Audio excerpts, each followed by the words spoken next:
तो बच्चों good morning. कल के कहानी को हम आगे बढ़ाते हुए द फेरी इन पर्पल, तो आज हम लेकर आए हैं सेकंड पार्ट। तो सेकंड पार्ट में हम पढ़ेंगे कि राजकुमारों को राजा विक्रम जो है आदेश दिए थे रुमाल बनवा करके अपनी पत्नियों से भेंट स्वरूप देने के लिए। तो सभी राजकुमार अपने अपने पत्नियों से ये बात कहते हैं और एक सुंदर सा हैंकरचीफ रुमाल अपने हाथों से बना करके राजा को भेंट स्वरूप देने के लिए ये बताते हैं, और अपने अपने वाइफों के लिए सारे मटेरियल जो रुमाल के लिए रिक्वायर्ड थे, whatever was required for the material for the handkerchief, all the material they bought from the market and they gave to their wife. आगे हम पढ़ेंगे कि अब समस्या थी छोटे के साथ कि छोटा जो था काफ़ी उदास था और इस बात को वो नहीं बता पाया था अपनी वाइफ को, और वो काफ़ी चिंतित दिख रहा था। तो जब वो इतना चिंतित दिख रहा था तो उसकी पत्नी को रहा नहीं गया और उसने पूछा अपने पति से कि क्या वजह है जिसकी वजह से आप इतने चिंतित और उदास दिख रहे हैं। तब छोटे बेटे ने खींचते हुए कहा कि ऐसी कोई बात नहीं है, लेकिन ज़्यादा जोर देने पर उसने अपनी पत्नी को अपनी समस्या के बारे में बताया। So when his wife saw him in the state she asked him why he was so gloomy. वो इतना दुखी क्यों दिख रहा है, उसकी छोटी पत्नी ने पूछा। So on this Bir lost his temper and told her the cause. तो ये सवाल सुन करके अपनी पत्नी का वो काफ़ी खींच गया और अपनी समस्या को अपनी पत्नी को बताया। तो Bir lost his temper and told her the cause. She promised to provide him with a handkerchief of unique beauty. तब पत्नी ने ये वादा दिया और अपने पति को ये भरोसा दिलाया कि वो राजा को यानी कि अपने ससुर को वो बहुत सुंदर रुमाल गिफ्ट स्वरूप जरूर देगी। इस बात से वो बिल्कुल भी नाखुश ना हो और उदास ना रहे कि इस समस्या का समाधान है ही नहीं। So he was surprise to hear her saying so. She got him to eat his dinner which he quietly did. After dinner he asked for the promised handkerchief. She requested him to go to the right bank of the stream Pearl. छोटी राजकुमारी अपने पति से कहती है कि आप खाकर सो जाएं और जब सुबह में उठेंगे तो आप नदी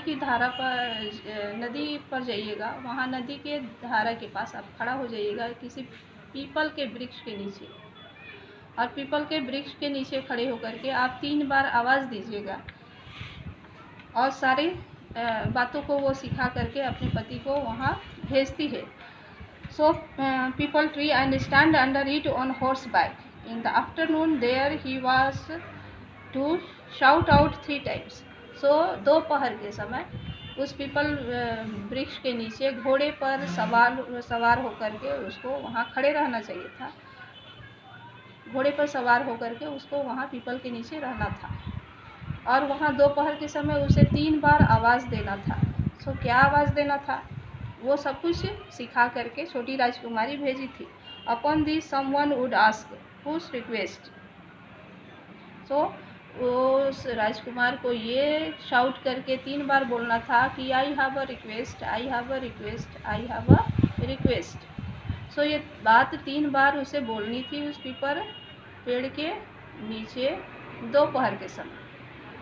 तो राजकुमार 3 बार आवाज़ देता है कि I have a request, I have a request, I have a request, और 3 बार रिक्वेस्ट ऐसा बोलने के बाद उधर से आवाज़ आता कि हुज रिक्वेस्ट, हुज रिक्वेस्ट। तो जब उधर से पीपल ट्री के नीचे जब ऐसा आवाज़ देने के बाद जब उधर से पूछा जाता कि हुज रिक्वेस्ट, तब उसको बोलना था the request of the fairy in purple. ये रिक्वेस्ट किसका है? The request of the fairy in purple. ये आंसर देना था राजकुमार को, और ऐसा आंसर देने के बाद thereupon an almond would fall to the ground which he must bring home. तो छोटी राजकुमारी ने कहा कि ऐसा बोलने के बाद पीपल के वृक्ष के ऊपर से एक बादाम आलमंड गिरेगा और उस आलमंड को लेकर के आपको घर लौट आना है।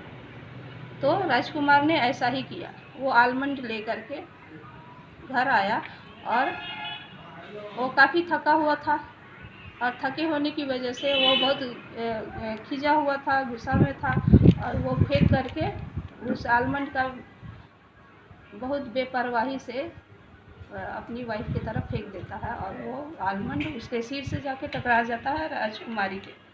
सो but all this but nevertheless obeyed.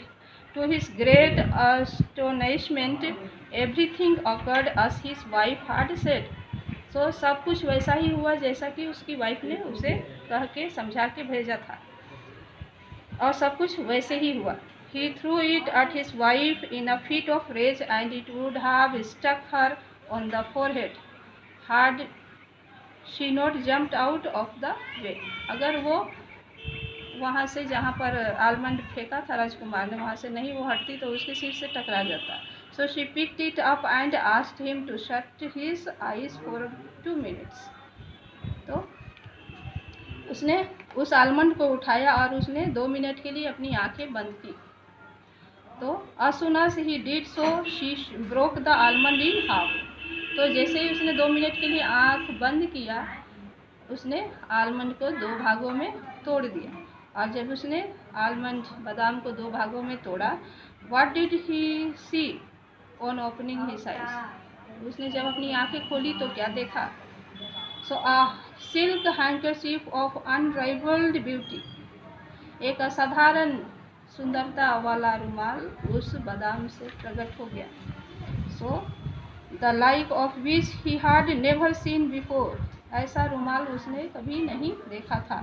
So he could not express his joy। उसकी खुशी का ठिकाना नहीं रहा। His wife folded the handkerchief in the shell of the almond and gave it to him to show to his father the king। उस almond में ही वो रुमाल रख करके उसने राजकुमार को दिया, अपने पति को दिया और उसने कहा कि ये सिल्क रुमाल जो असाधारण सुंदरता वाला है उसको ले जाकर के अपने पिताजी को भेंट स्वरूप देने के लिए। तो राजकुमार वो रुमाल लेकर के अपने पिताजी को भेंट स्वरूप देने के लिए जाता है और राजा जब इस रुमाल को पाता है तो वो काफ़ी खुश होता है उस रुमाल से। तो सभी रानियों में छोटी राजकुमारी का रुमाल काफ़ी सुंदर रहता है और वो राजकुमारी के रुमाल को बहुत पसंद करता है। सो आगे एक और परीक्षा है राजकुमारी की और उसमें क्या होता है वो हम नेक्स्ट वीडियो में आपको बताएंगे।